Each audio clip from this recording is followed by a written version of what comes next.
ओम श्री हनुमते नमः। प्रेम से बोलिए बजरंगबली हनुमान की जय हो। प्रिय भक्तजनों, आज आप सुनेंगे पंचमुखी हनुमान जी की बड़ी ही दुर्लभ और पवित्र कथा। पंचमुखी हनुमान जी की अलग अलग दिशाओं की तरफ इनके मुख हैं और इनके महत्व अलग अलग बताए गए हैं। मंगलवार का दिन पवन पुत्र हनुमान जी के लिए समर्पित है। इनकी पूजा करने से भक्तों के सभी कष्ट दूर हो जाते हैं और भक्तों पर आने वाले किसी भी प्रकार के कष्ट का निवारण ये कर देते हैं। इसी कारण हनुमान जी को संकट मोचन कहा जाता है। हनुमान जी की उपासना से सुख, शांति, आरोग्य एवं लाभ की प्राप्ति होती है। नकारात्मक शक्तियाँ भी हनुमान जी के भक्तों को परेशान नहीं करती। वैसे तो बजरंगबली स्वयं भगवान श्री राम के अनन्य भक्त हैं और सदा ही उनके नाम का स्मरण करते रहते हैं। लेकिन एक बार रावण से युद्ध के समय भगवान श्री राम के भी संकट में पड़ जाने पर हनुमान जी ने पंचमुखी अवतार लेकर उन्हें भी संकट से उबारा था। तो आइए प्रिय भक्तजनों, हनुमान जी के पंचमुखी अवतार की कथा का रसपान करते हैं। आपसे निवेदन है, कथा सुनते हुए कमेंट बॉक्स में जय बजरंगबली जरूर लिखिए। रामायण के प्रसंग के अनुसार लंका युद्ध के समय जब रावण के भाई अहिरावण ने अपनी मायावी शक्ति से स्वयं भगवान श्री राम और लक्ष्मण को मूर्छित कर पाताल लोक लेकर चला गया था, जहाँ अहिरावण ने पांचों दिशाओं में 5 दिए जला रखे थे। उसे देवी का वरदान था कि जब तक कोई इन 5 दीपकों को एक साथ नहीं बुझाएगा, अहिरावण का वध नहीं होगा।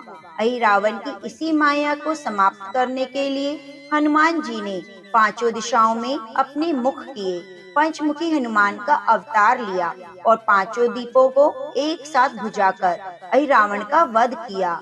भगवान राम और लक्ष्मण उनके बंधन से मुक्त हुए। पंचमुखी हनुमान जी के 5 मुख 5 अलग अलग दिशाओं की तरफ हैं। इनके अलग अलग महत्व बताए गए हैं। बानर मुख, यह मुख पूर्व दिशा में है, दुश्मनों पर विजय प्रदान करता है। दूसरा है गरुड़ मुख, यह मुख पश्चिम दिशा में है, जीवन की रुकावट और परेशानियों का नाश करता है। तीसरा है वराह मुख, यह मुख उत्तर दिशा में है, लंबी उम्र, प्रसिद्धि, शक्तिदायक है। चौथा मुख है नरसिंह मुख, यह दक्षिण दिशा में है, यह डर, तनाव और कठिनाइयों को दूर करता है। पांचवा है अश्वमुख, यह मुख आकाश की दिशा में है और सभी मनोकामनाओं की पूर्ति करता है। पंचमुखी हनुमान जी की प्रतिमा या चित्र को सदैव दक्षिण दिशा में लगाना चाहिए। मंगलवार और शनिवार बजरंगबली की पूजा के विशेष दिन हैं। इस दिन लाल रंग के फूल, सिंदूर, चमेली का तेल अर्पित करने का विशेष महत्व है। इसके साथ गुड़ और चने का भोग लगाना चाहिए। इस दिन सुंदरकांड, हनुमान चालीसा का पाठ करना बहुत फलदायी होता है। इसके अतिरिक्त घर के दक्षिण पश्चिम कोने में पंचमुखी हनुमान का चित्र लगाने से सभी वास्तु दोष मिट जाते हैं। भवन के मुख्य द्वार पर पंचमुखी हनुमान जी की प्रतिमा लगाने से बुरी आत्माएं प्रवेश नहीं करती। तो प्रिय भक्तजनों, प्रेम से बोलिए पंचमुखी हनुमान की जय। अब आइए श्रवण करते हैं हनुमान जी के पुत्र मकर ध्वज की कहानी। जब हनुमान भगवान श्री राम की आज्ञा के अनुसार माता सीता की खोज में लंका पहुँचे, तब वहाँ माता सीता से भेंट के बाद उन्हें रावण के दरबार में प्रस्तुत किया गया। वह रावण ने हनुमान की पूंछ में आग लगा दी। पूंछ में आग लगाने के बाद हनुमान ने अपनी शक्ति से लंका नगरी में चारों ओर आग लगा दी, जिसमें लंका के सभी सुरक्षा परकोटे, शस्त्र भंडार, भवन जलकर भस्म हो गए। लंका नगरी में आग लगाने के बाद हनुमान जी ने अपनी पूंछ की आग को बुझाने के लिए वहीं पास के समुद्र में कूद गए। पूंछ की आग बुझाई। उस समय हनुमान जी का शरीर बहुत थक चुका था, वे पसीने से लथपथ थे। तभी उनके शरीर के तेज से एक पसीने की बूंद निकली जो समुद्र में गिरी। उसी समय एक मछली जो समुद्र में तैर रही थी उसने आहार समझकर वे पसीने से निकली बूंद ग्रहण कर ली। इसी बूंद से वह गर्भवती हुई और तैरती हुई पाताल लोक जा पहुंची। जब वह मछली पाताल लोक पहुंची, वह अहिरावण के द्वारा पकड़ ली गई। जब उसका पेट काटा गया, तब उसमें एक शिशु निकला। उसके मछली के पेट के निकलने के कारण उसका नाम मकरध्वज पड़ा। मकरध्वज का शरीर आधा वानर का और आधा मछली का था। जब अहिरावण रावण युद्ध के समय श्री राम और लक्ष्मण को बंदी बनाकर पाताल लोक ले गया, तब हनुमान उन्हें छुड़ाने वहां पहुंचे। मकरध्वज को पाताल लोक का प्रहरी बनाया गया था। हनुमान के वहां पहुंचने पर उसने उन्हें अंदर जाने से रोका।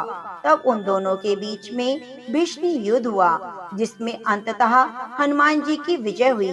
मकरध्वज की काया को देखकर हनुमान जी अचंभित हुए। उससे उसका परिचय पूछा। तब मकरध्वज ने अपने जन्म की कथा बताई।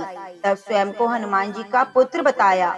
हनुमान जी यह बात सुनकर आश्चर्यचकित हो गए और अपने ध्यान से सभी बातों का पता लगाया।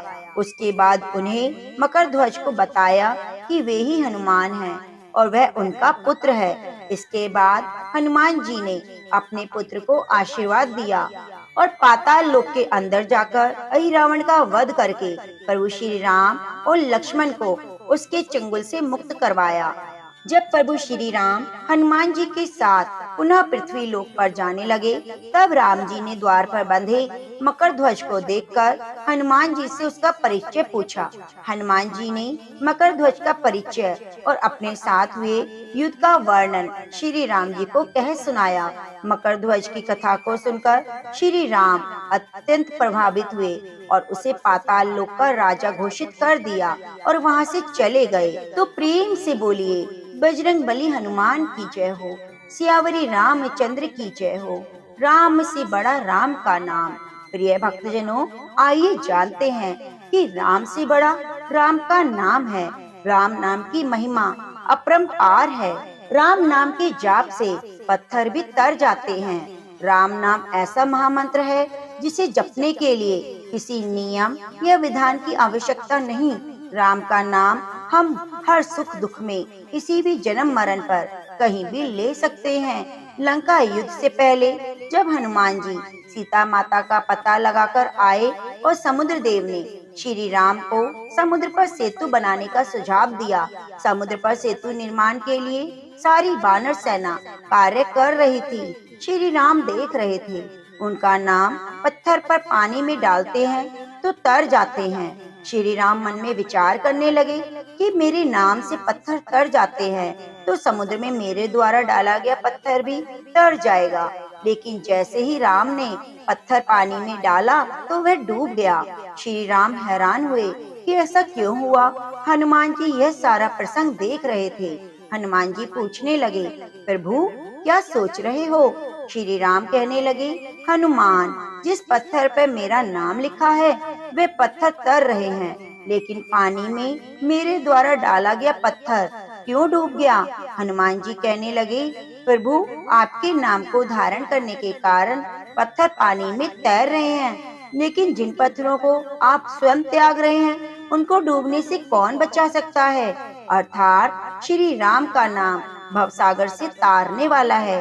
हनुमान जी ने सिद्ध किया कि राम से बड़ा राम का नाम है।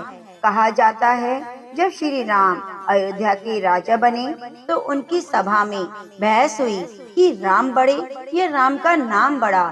नारद जी कहते थे कि राम का नाम बड़ा, बाकी सभी सभाजन कहते थे कि राम बड़े। अपने वचन को सिद्ध करने के लिए नारद जी ने एक युक्ति लगाई।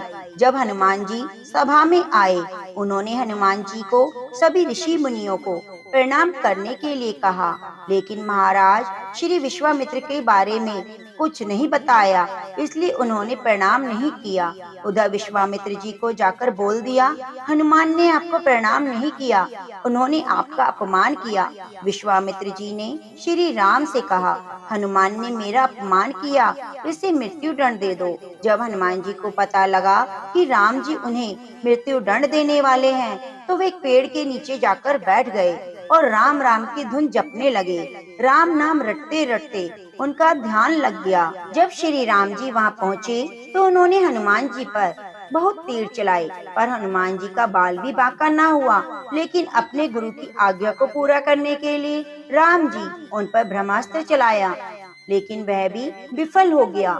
ऐसा इसलिए हुआ क्योंकि हनुमान जी लगातार राम राम जप रहे थे। ऋषि वशिष्ठ ने फिर ऋषि विश्वामित्र से कहा, आप राम को इस धर्म संकट से निकाल दो। हनुमान राम राम रट रहे हैं, इसलिए हनुमान का बाल भी बांका नहीं हो रहा। उधर श्री राम अपने गुरु की आज्ञा पूरी न कर पाने के कारण परेशान थे। फिर विश्वामित्र जी ने श्री राम को अपने वचन से मुक्त कर दिया। फिर नारद जी ने बताया कि हनुमान जी ने ऋषि विश्वामित्र जी का अपमान नहीं किया। मैंने जानबूझकर ऋषि विश्वामित्र जी के बारे में बताया ही नहीं था, क्योंकि मैं सिद्ध करना चाहता था कि राम से बड़ा राम का नाम होता है। प्रेम से बोलिए सियावरी रामचंद्र भगवान की जय हो। पवन पुत्र हनुमान की जय हो। श्री राम जी से राम राम कहियो जी हनुमान, कहियो जी हनुमान, कहियो जी हनुमान। प्रेम से बोलिए सियावरी रामचंद्र भगवान की जय। जय श्री राम। प्रिय भक्तजनों, आप श्री राम के नाम पर हमारे चैनल को सब्सक्राइब जरूर कीजिए और बगल में बनी घंटी को दबाना ना भूलें। कमेंट बॉक्स में सियावरी रामचंद्र भगवान की जय हो, बजरंग बली हनुमान की जय हो जरूर लिखिए।